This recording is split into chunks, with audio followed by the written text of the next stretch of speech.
Tebboune ferme la porte à Marine Le Pen, le gouvernement français fragilisé par ta puissance. Assalamu alaikum wa rahmatullahi wa barakatuh. Mes chers frères, mes chères sœurs, et à vous tous qui écoutez cette vidéo, je vous souhaite la paix et la lumière dans vos cœurs. Aujourd'hui, vous allez entendre un récit puissant, une histoire où la dignité d'un peuple s'élève face à l'arrogance d'un pouvoir.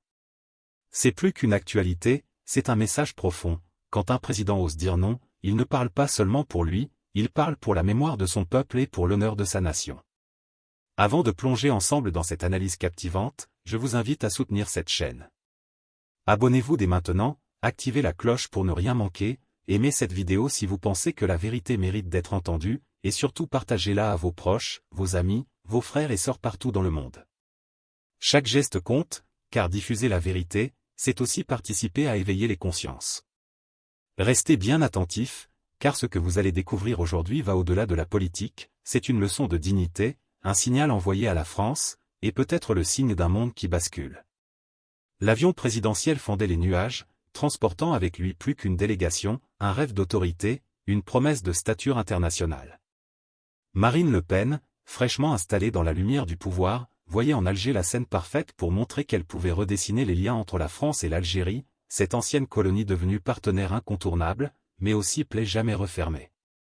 Dans ses valises, des discours prêts à séduire, des dossiers préparés avec minutie, et surtout une volonté claire, marquer l'histoire par un rapprochement inattendu. Mais avant même que les caméras n'aient le temps de capturer une poignée de main, le silence brutal d'Alger s'est abattu comme une gifle. Abdelmadjid Tebboune, président d'une Algérie fière et décidée, a choisi la fermeture. Pas de réception, pas de tapis rouge, pas de protocole. Un refus sec, tranchant, sans appel. Une porte claquée en pleine figure, un symbole plus fort que 1000 discours. Dans ce geste, ce n'est pas seulement une rencontre qui s'effondre, mais toute une stratégie diplomatique qui vacille. Comment comprendre qu'au moment où la France cherche à s'affirmer dans un monde multipolaire, son nouveau gouvernement se heurte à une humiliation aussi frontale? Ce refus d'Alger n'est pas une anecdote, il est un signe. Un signe que les équilibres se déplacent, que l'histoire coloniale reste une cicatrice vive, et que les rapports de force ne sont plus ce qu'ils étaient. Qu'est-ce que cela dit de la France d'aujourd'hui, de son image à l'étranger, de la fragilité de ses alliances? Qu'est-ce que cela révèle du gouvernement de Marine Le Pen, qui prétend incarner la puissance retrouvée mais se heurte d'emblée au mur de la réalité? Et surtout, que nous dit ce geste sur l'avenir de la relation entre Paris et Alger, sur ce fil tendu entre mémoire et diplomatie, fierté et dépendance, puissance et humiliation? L'ambition de Marine Le Pen. L'arrivée de Marine Le Pen au pouvoir fut pour ses partisans un moment de rupture et pour ses adversaires un basculement inquiétant. Après des décennies d'opposition, après avoir forgé sa carrière dans l'ombre de son père puis dans la lumière d'une France en quête de repères, elle avait finalement accédé aux plus hautes fonctions. Mais ce couronnement n'était que le début d'un combat plus complexe, celui de la crédibilité. Car en politique, le pouvoir ne s'affirme pas uniquement à l'intérieur des frontières, il se teste d'abord à l'international. Aux yeux du monde, un dirigeant ne se mesure pas à ses promesses de campagne, mais à sa capacité à exister sur la scène mondiale, à convaincre les autres chefs d'État, à imposer un respect tangible dans un jeu de force impitoyable. Pour Marine Le Pen, habituée à incarner une contestation nationale, c'était une mue brutale, passer du rôle d'opposante populiste à celui de chef d'État attendu sur tous les fronts. Son discours reposait sur 3 piliers constants, répétés jusqu'à l'obsession, la souveraineté, l'immigration et l'Algérie. La souveraineté, parce qu'elle voulait incarner une France indépendante, libérée des chaînes bruxelloises et des tutelles étrangères. L'immigration, parce que c'était le terrain sur lequel elle avait bâti sa base électorale, en promettant fermeté et contrôle.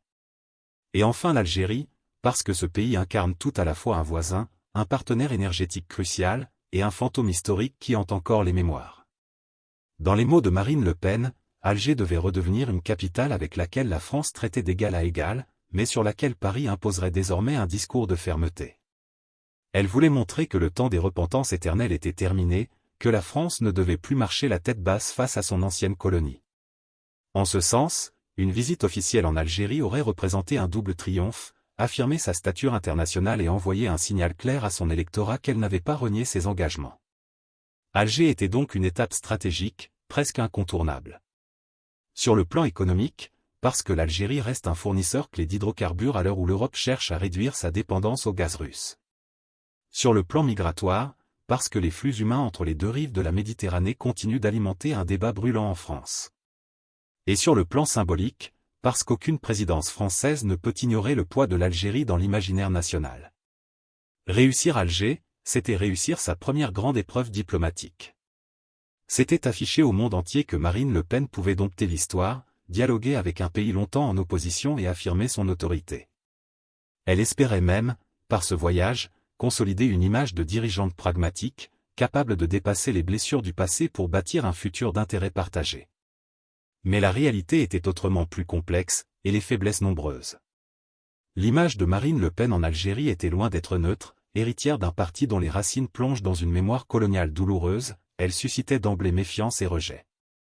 Son nom portait une charge symbolique difficile à effacer, celui d'une France qui, aux yeux de beaucoup d'Algériens, avait toujours refusé de regarder en face son passé.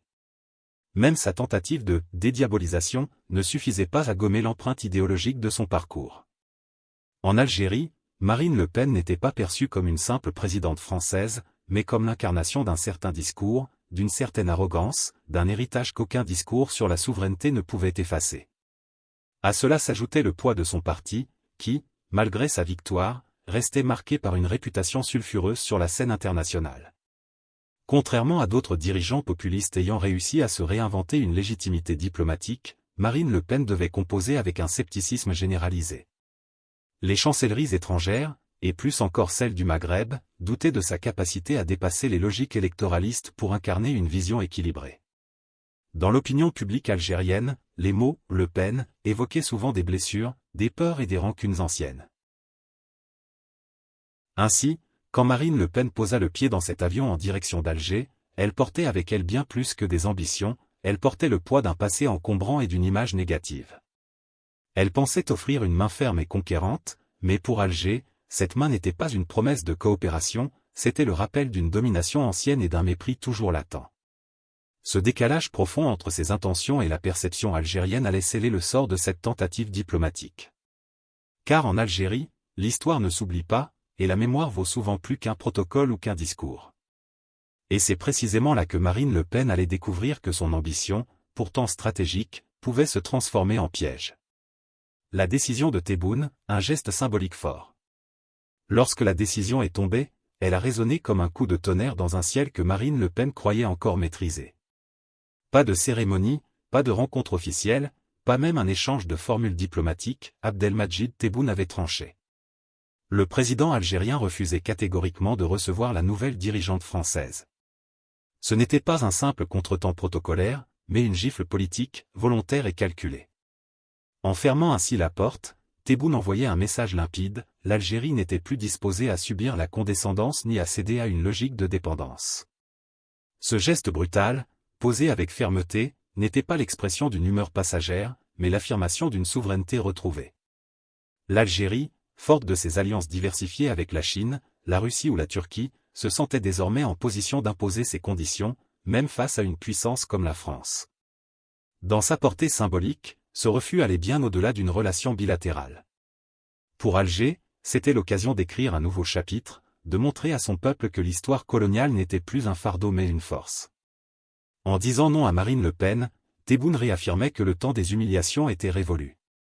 Le geste s'inscrivait dans une tradition de résistance et de fierté nationale, nourrie par des décennies de lutte pour l'indépendance et la reconnaissance. C'était un signal clair, adressé autant à l'intérieur qu'à l'extérieur, l'Algérie n'est pas une pièce secondaire sur l'échiquier, mais un acteur majeur qui choisit ses partenaires.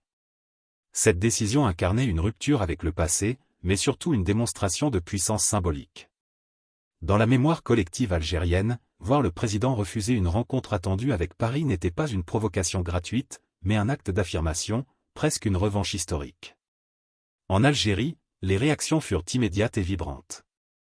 Dans la presse, on parlait de victoire diplomatique, de dignité retrouvée.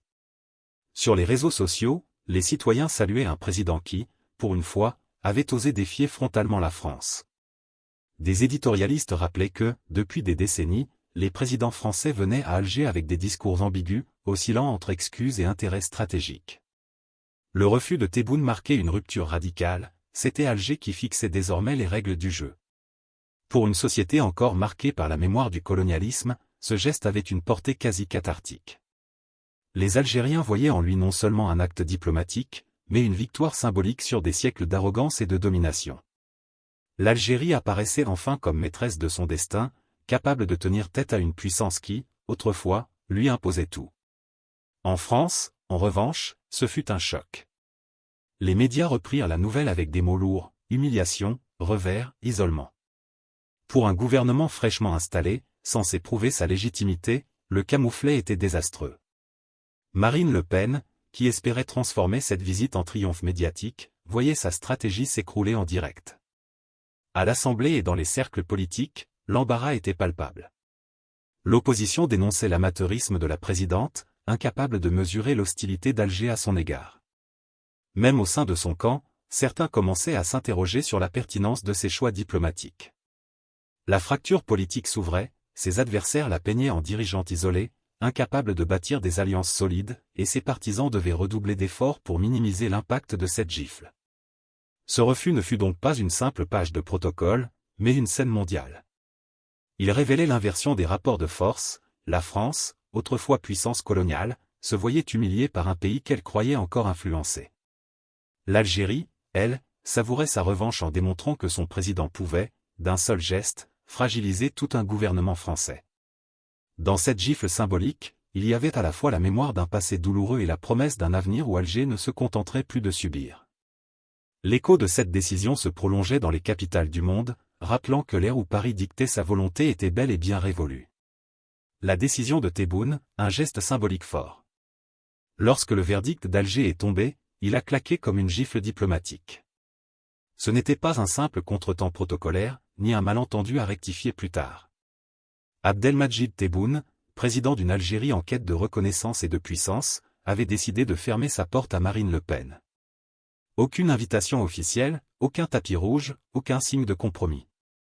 Un geste sec, tranchant, presque théâtral dans sa brutalité, mais profondément réfléchi dans sa portée.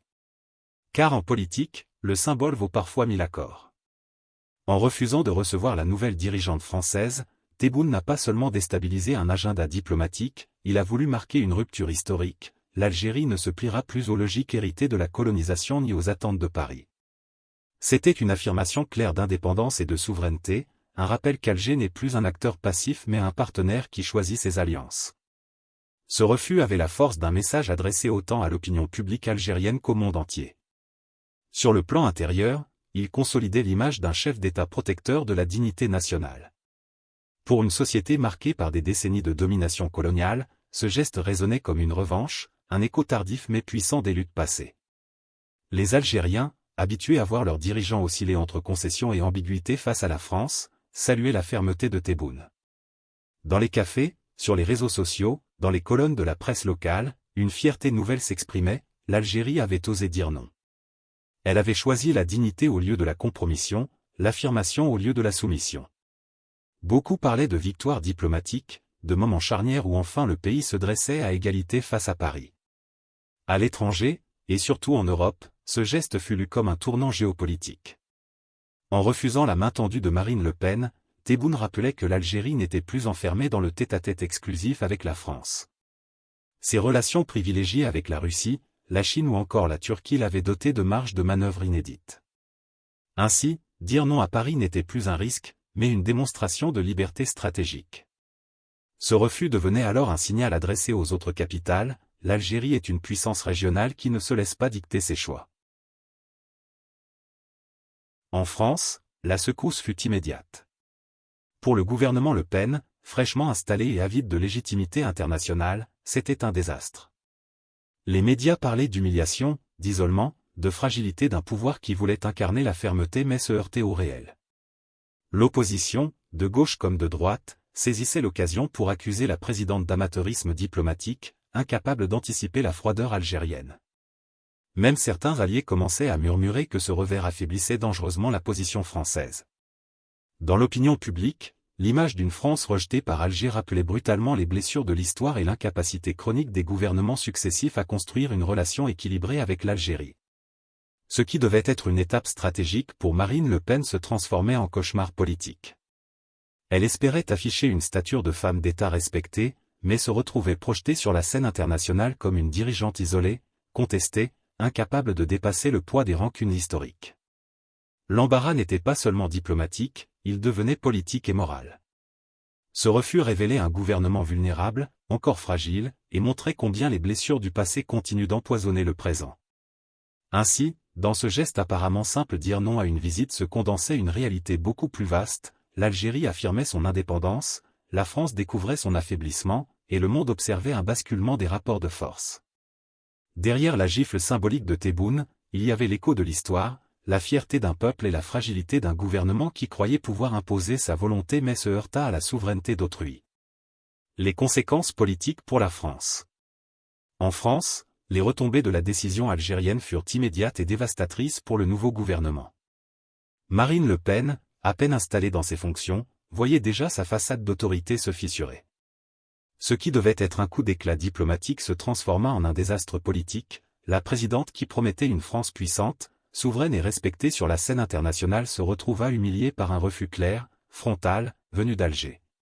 Cette fragilisation prit d'abord la forme d'un doute. Si Marine Le Pen n'était pas capable d'ouvrir un dialogue avec l'Algérie, pays au cœur des enjeux migratoires et énergétiques, que pouvait-elle espérer avec des partenaires encore plus exigeants? Le mythe d'une dirigeante intransigeante et visionnaire se brisait au premier obstacle, et ce dès les premières semaines de son mandat. L'onde de choc fut telle que ses propres alliés durent improviser des discours de défense, minimisant l'incident comme un malentendu protocolaire, alors qu'il s'agissait bel et bien d'une remise en question de la crédibilité de son pouvoir. La perte de crédibilité internationale fut spectaculaire. Les chancelleries européennes observaient la scène avec inquiétude, mais aussi avec une pointe d'ironie. Comment croire à la fermeté d'une dirigeante incapable de franchir le premier test de son mandat? Pour l'Allemagne, l'Italie et l'Espagne, ce revers démontrait la fragilité du nouvel exécutif français, censé être un pilier de l'Union européenne. Hors du continent, aux États-Unis comme en Afrique, l'image d'une France marginalisée se propageait rapidement. Paris apparaissait désormais comme un partenaire moins fiable, plus isolé, incapable d'entretenir ses relations historiques avec un voisin incontournable. Marine Le Pen, qui espérait redorer le blason de la France en affichant une posture souverainiste, se voyait au contraire exposée comme une dirigeante maladroite, incapable de transformer ses slogans électoraux en stratégie diplomatique. L'opposition française saisit immédiatement cette brèche. À gauche, les critiques fusèrent, amateurisme, incompétence, humiliation nationale. Pour les socialistes et les écologistes, cet échec illustrait le danger d'une présidente enfermée dans une vision idéologique, incapable de mesurer les réalités historiques et géopolitiques. À droite, les gaullistes dénonçaient une atteinte à la grandeur de la France, rappelant que même les relations les plus tendues avec Alger n'avaient jamais conduit à un refus aussi cinglant.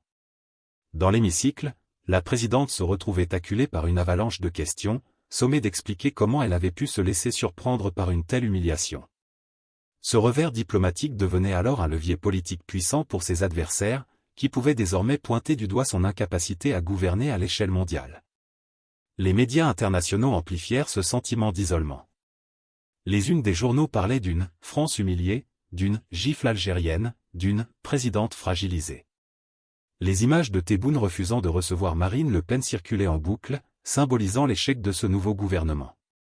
Les analystes étrangers voyaient dans cet épisode un avertissement, la France n'était plus cette puissance respectée, capable d'imposer ses choix, mais un pays en perte de repères, prisonnier de son histoire coloniale et de ses maladresses politiques. Certains allaient plus loin, en affirmant que ce rejet illustrait le basculement d'un monde où l'Europe ne détenait plus la centralité des rapports de force. Dans les rues françaises, l'opinion publique oscillait entre indignation et inquiétude. Ceux qui avaient voté pour Marine Le Pen en espérant une présidente capable de restaurer la grandeur nationale voyaient leur espoir se briser face à une réalité crue. Ceux qui s'étaient opposés à elle y trouvaient une confirmation, derrière les discours de fermeté se cachait une inexpérience dangereuse. Dans cette atmosphère tendue, les fractures politiques s'accentuaient, et chaque camp exploitait la situation pour renforcer ses positions. Mais une vérité s'imposait, ce refus algérien avait transformé, en un seul geste, la promesse de renouveau en une crise de crédibilité. Et pour Marine Le Pen, la route s'annonçait désormais bien plus ardue, car à l'international comme en France, la moindre erreur serait scrutée comme une preuve supplémentaire de son incapacité à incarner l'autorité qu'elle avait tant promise. Les conséquences géopolitiques pour l'Europe et l'Algérie. Le refus de Tebboune n'a pas seulement eu un retentissement symbolique, il a ouvert une brèche géopolitique dont les échos résonnent bien au-delà de Paris. Pour l'Algérie, ce geste s'inscrit dans une stratégie plus large, celle d'un réalignement international qui s'affranchit définitivement de la tutelle française. Depuis plusieurs années déjà, Alger consolide ses liens avec Moscou, Pékin et Ankara. Avec la Russie, la coopération militaire et énergétique est en plein essor, contrats d'armement, exercices conjoints, accords stratégiques dans le secteur gazier. Avec la Chine, l'Algérie a trouvé un partenaire économique massif à travers les projets de la Belt and Road Initiative et les investissements dans les infrastructures.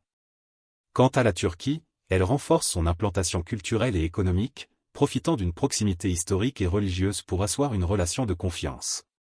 Face à cette diversification, la France apparaît de plus en plus comme un partenaire du passé, marginalisé dans un pays qui choisit désormais ses alliés en fonction de ses propres intérêts et non d'un héritage historique. Cette dynamique entraîne une perte d'influence évidente de la France en Afrique du Nord. Longtemps perçu comme l'acteur incontournable dans la région, Paris voit son rôle s'éroder. L'épisode du refus algérien n'est pas un accident, mais le symptôme d'un glissement profond. Les nations du Maghreb s'émancipent de leurs anciens colonisateurs pour tisser des réseaux autonomes avec d'autres puissances mondiales. La France, autrefois protectrice autoproclamée de la Méditerranée, se retrouve reléguée à un rôle secondaire, incapable de rivaliser avec la capacité d'investissement chinoise, la puissance militaire russe ou l'influence culturelle turque. Et ce recul ne concerne pas seulement l'Algérie, il s'étend au Mali, au Niger, à la Libye, où les acteurs locaux contestent de plus en plus la légitimité de l'influence française. Le camouflet de Tebboune illustre cette tendance, la France n'est plus la puissance naturelle qu'elle croyait être dans son ancien précaré africain. Pour l'Europe, la situation est lourde de menaces. L'Algérie reste un fournisseur énergétique majeur, notamment en gaz naturel liquéfié, à un moment où le continent cherche à sécuriser ses approvisionnements après la crise ukrainienne. Le refus de Tebboune soulève la crainte d'une rupture énergétique si les relations avec Paris venaient à empoisonner le dialogue plus large entre Alger et l'Union européenne. Certains diplomates européens s'alarment déjà, une Algérie qui se tournerait massivement vers Moscou ou Pékin pour écouler ses ressources énergétiques fragiliserait la stratégie de diversification énergétique européenne. À cela s'ajoute la dimension sécuritaire, l'Algérie joue un rôle clé dans la lutte contre le terrorisme au Sahel et dans le contrôle des flux migratoires.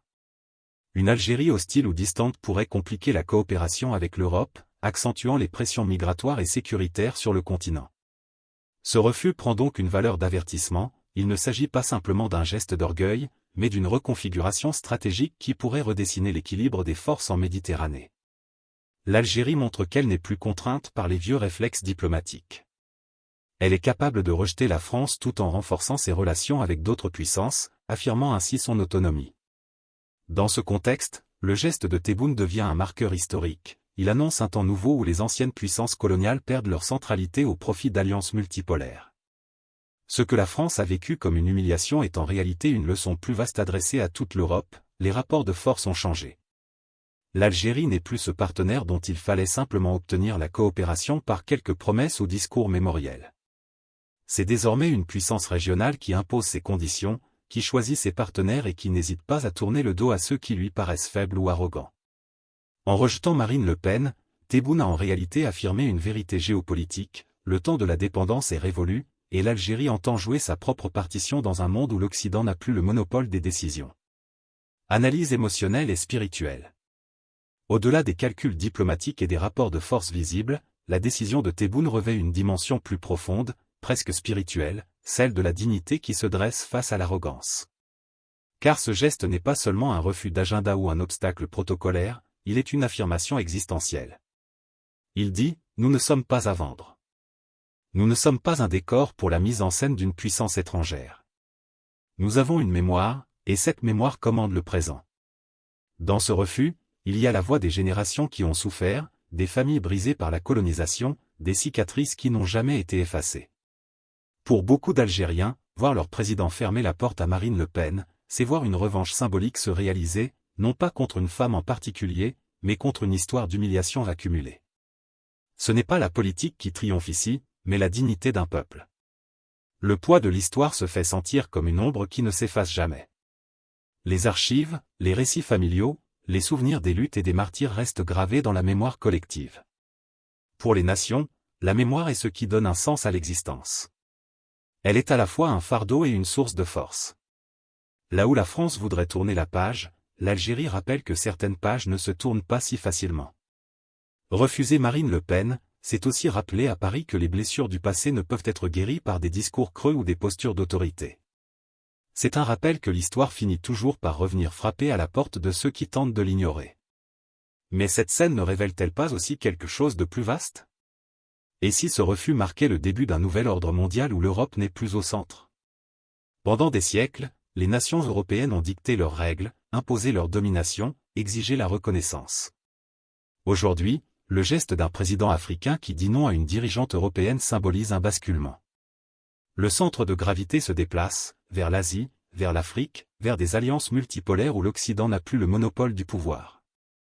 Ce que Marine Le Pen a vécu comme une humiliation est peut-être en réalité un signe prophétique, celui d'un monde qui change, d'un équilibre où la voix des anciens dominés prend le pas sur celle des anciens dominateurs. Et toi qui écoutes ces mots, pose-toi ces questions. Qu'est-ce qu'une nation sans mémoire? Peut-elle encore exister si elle oublie ses blessures, si elle efface son histoire au nom d'une modernité illusoire? La puissance politique peut-elle survivre sans respect mutuel, ou bien finit-elle toujours par s'effondrer sur son propre orgueil? Et enfin, l'histoire, avec son poids et sa justice implacable, ne finit-elle pas toujours par rattraper les puissants, ceux qui croyaient pouvoir échapper à la mémoire des peuples? Peut-être qu'au fond, le geste de Tebboune n'était pas seulement politique. Peut-être était-il spirituel, une manière de dire au monde que la dignité d'un peuple vaut plus que la façade d'un pouvoir.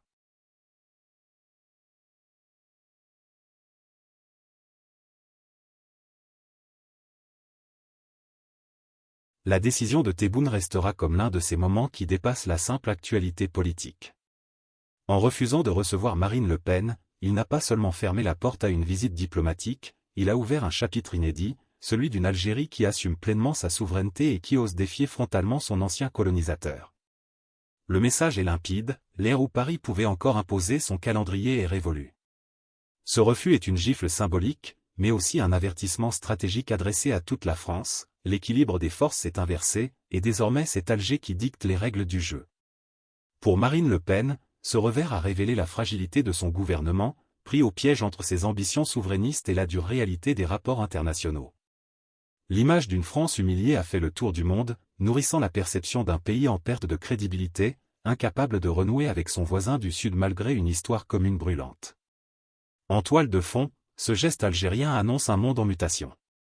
L'Afrique du Nord s'éloigne de la sphère d'influence française pour se tourner vers d'autres partenaires, et l'Europe découvre avec effroi qu'elle n'est plus au centre des relations internationales. Une France fragilisée, un gouvernement affaibli, et un monde qui change, voilà le décor que cette scène a révélé.